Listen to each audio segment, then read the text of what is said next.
New इरा world यानी कि नए युग की नई दुनिया में फिर से आपका स्वागत है। प्रणाम दोस्तों, आज हम ऐसे दर्दनाक और दिल दहला देने वाले मुद्दे पर बात करने जा रहे हैं जिसने हम सभी को सोचने पर मजबूर कर दिया है।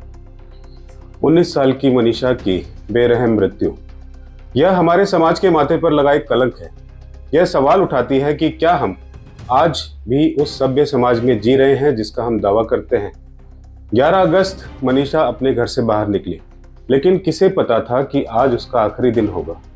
13 अगस्त को उसका शव एक सुनसान खेत में पाया गया। शुरुआत में पुलिस ने इसे आत्महत्या का मामला बताया, लेकिन क्या इतनी आसानी से सच को दबाया जा सकता था? जैसे जैसे मामले की परतें खुलने लगी, सच और भी भयानक होता चला गया। पहली पोस्टमार्टम रिपोर्ट में इसे आत्महत्या कहा गया, लेकिन जब दूसरी रिपोर्ट आई तो शरीर पर संघर्ष के निशान, चोटें साफ साफ देखी गई। ये चोटें मरने के बाद की नहीं बल्कि जिंदा रहते हुए दी गई थी। यह सिर्फ एक मृत शरीर नहीं था, बल्कि हमारी इंसानियत पर एक सवाल था जिसने हम सभी को झकझोर कर रख दिया है। लेकिन सच को ज्यादा देर तक छुपाया नहीं जा सकता। जब यह खबर फैली तो जनता का गुस्सा फूट पड़ा। हरियाणा की सड़कों पर जस्टिस फॉर मनीषा के नारे गूंज उठे। यह विरोध इतना बड़ा था कि प्रशासन को झुकना पड़ा। इंटरनेट बंद कर दिया गया ताकि आक्रोश को फैलने से रोका जा सके। लेकिन यह आग बुझी नहीं।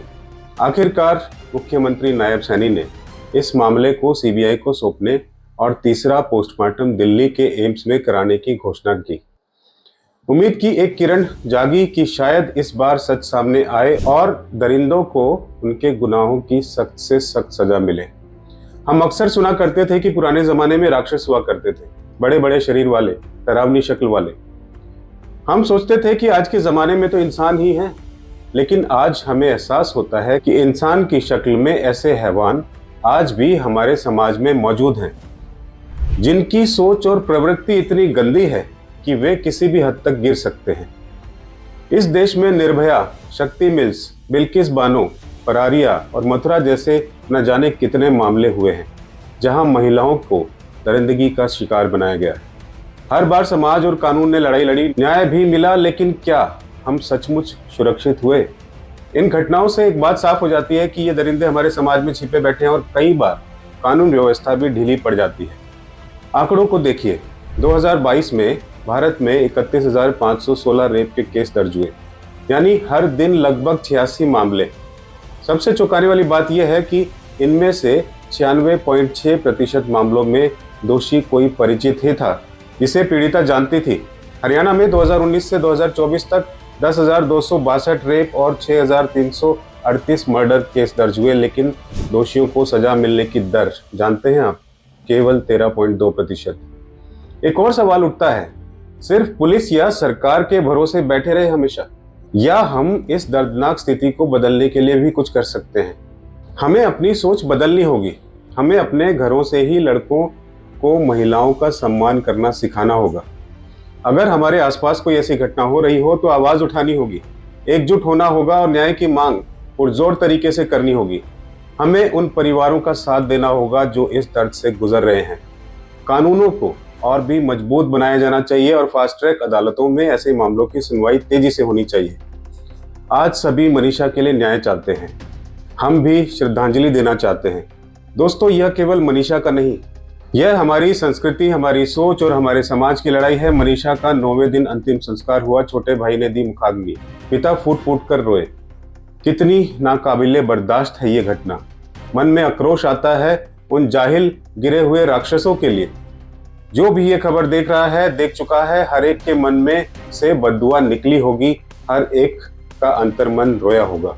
इंसानियत को जिंदा रखना है, राक्षस को मिटाना है, न्याय जरूरी है। इस प्रकार की घटनाओं को रोकने के लिए समाज को मानसिक स्वास्थ्य, शिक्षा, महिला सम्मान, कानूनी सुधार और सांस्कृतिक जागरूकता की दिशा में मिलकर काम करना होगा। बहुत सी बातें सोचनी होगी, बहुत से उपाय मन में रखने होंगे। आज हर बच्चे को ये मन में बैठाना जरूरी है, माता पिता सबसे बड़े संरक्षक और सुरक्षित सलाहकार होते हैं। किसी भी असुरक्षित या संदेहास्पद स्थिति को चुपचाप सहना नहीं चाहिए, बल्कि तुरंत साझा करना चाहिए। कुछ व्यवहारिक सुरक्षा उपाय और मानसिक तैयारी जिन्हें लड़कियां अपनाकर अपनी सुरक्षा को बढ़ा सकती है, आज गौर करना होगा उस पर। कोई भी असुविधाजनक घटना, छेड़छाड़ या डरावनी स्थिति छुपाए नहीं, माता पिता को तुरंत बताएं। वे न केवल भावनात्मक सहारा देंगे बल्कि कानूनी और व्यवहारिक कदम उठाने में मदद करेंगे। घर से बाहर जाते समय स्थान और समय की जानकारी किसी करीबी को जरूर दें। मोबाइल हमेशा चार्ज रखें और इमरजेंसी कॉन्टैक्ट्स पुलिस हेल्पलाइन 112, महिला हेल्पलाइन 1091 सेव करके रखें। स्पीड डायल में नंबर्स डाल के रखें। सुरक्षा ऐप्स जैसे 112 इंडिया, रक्षा, इन सब का भी इस्तेमाल करें। पेपर स्प्रे, सेफ्टी अलार्म या छोटा पेन नाइफ जहां कानून में मान्य हो साथ रखें। बुनियादी सेल्फ डिफेंस टेक्निक सीखें जैसे कराटे, ताइक्वांडो और ये सारी चीजें। अगर कोई छेड़छाड़ करे तो आवाज ऊंची करें, मुझे मत छुओ या मदद मांगे, जोर से कहें। भीड़ वाली जगह पर ध्यान आकर्षित करें, अपराधी अंधेरे और चुप्पी का ही फायदा उठाते हैं। सुनसान रास्ते से बचें, खासकर रात को अकेले। सार्वजनिक जगह पर सफर करते समय हेडफोन से तेज संगीत सुनने से बचें, इससे आपका माइंड डाइवर्ट होता है। आसपास से सतर्क रहें। किसी अनजान से लिफ्ट या ड्रिंक ना लें। टैक्सी, ऑटो का नंबर परिवार को बताना आदत बना लें। जब भी किसी टैक्सी या ऑटो में आप बैठें तो उसका नंबर फोटो खींच के शेयर कीजिए। डरने के बजाय तैयारी और सतर्कता पर भरोसा रखें। घटना को कभी भी दबाएं नहीं। पुलिस में रिपोर्ट करना और कानूनी कार्रवाई जरूरी है। लड़कियों को ही नहीं, लड़कों को भी बचपन से कंसेंट, रिस्पेक्ट और इक्वालिटी सिखाना होगा। स्कूलों और कॉलेजों में जेंडर सेंसिटाइजेशन और सेल्फ डिफेंस ट्रेनिंग जरूरी है। और सबसे महत्वपूर्ण, माता पिता के साथ खुला संवाद बनाए रखें। किसी भी असुरक्षित घटना को छुपाए नहीं। साहस और आवाज, यही सबसे बड़ा हथियार है। सिर्फ लड़कियों की सुरक्षा की बात करना ही पर्याप्त नहीं, लड़कों की जिम्मेदारी भी उतनी ही महत्वपूर्ण है।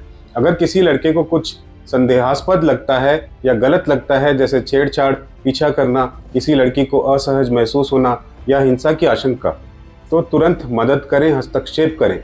यदि सुरक्षित लगे तो सीधे हस्तक्षेप करें, जैसे उस लड़की के पास खड़े होना, अपराधी को रोकना या टोकना।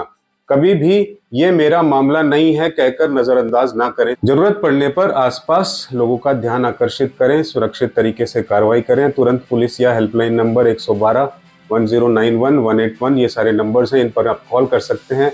यदि संभव हो तो घटनास्थल की फोटो, वीडियो सबूत के रूप में लें ताकि बाद में कानून की मदद हो सके। अकेले अपराधी से भिड़ना खतरनाक हो सकता है, इसलिए समझदारी से और सामूहिक समर्थन लेकर ही कदम उठाएं। सहानुभूति और संवेदनशीलता दिखाएं। पीड़ित लड़की को दोष ना दें, ना ही सवाल करें तुम वहां क्यों गई थी, कपड़े क्यों ऐसे थे। उसे भावनात्मक सहारा दें और भरोसा दिलाएं कि वह अकेली नहीं है। माता पिता या भरोसेमंद लोगों से घटना साझा करने के लिए प्रोत्साहित करें। सोशल रिस्पॉन्सिबिलिटी पे भी ध्यान देना जरूरी है। रिस्पेक्ट और कंसेंट की शिक्षा को अपने व्यवहार से समाज में उतारें। अपने मित्रों और सर्कल में ऐसे मजाक या कमेंट का विरोध करें जो महिलाओं का अपमान करते हों। अगर कोई दोस्त या साथी गलत सोच या हरकत करता है तो चुप ना रहें, उसे सही दिशा में समझाएं। लड़के अगर आगे बढ़कर सुरक्षा में साथ दें तो समाज का वातावरण बदलता है। छोटे भाई बहनों और दोस्तों को सिखाएं कि महिला का सम्मान और सुरक्षा हर पुरुष का कर्तव्य है। लड़के सिर्फ दर्शक, बायस्टैंडर नहीं बने, बल्कि सक्रिय सहयोगी बने, एक्टिव एलाइज बने। उनकी जिम्मेदारी है हस्तक्षेप करना, मदद करना और समाज में सही संदेश देना कि महिलाओं की सुरक्षा सामूहिक जिम्मेदारी है, केवल लड़कियों का बोझ नहीं। अपराधियों का पकड़े जाना और उन्हें क्रूअल से क्रूअल सजा मिलना, इसके लिए जरूरी है किसी को भी कोई भी क्लू मिले तो वो तुरंत पुलिस को बताए। उस परिवार को सांत्वना देने के लिए कोई शब्द नहीं हो सकते। उनके दुख का अंदाजा तक लगाना मुश्किल है। ईश्वर शक्ति दे उन्हें। प्रणाम।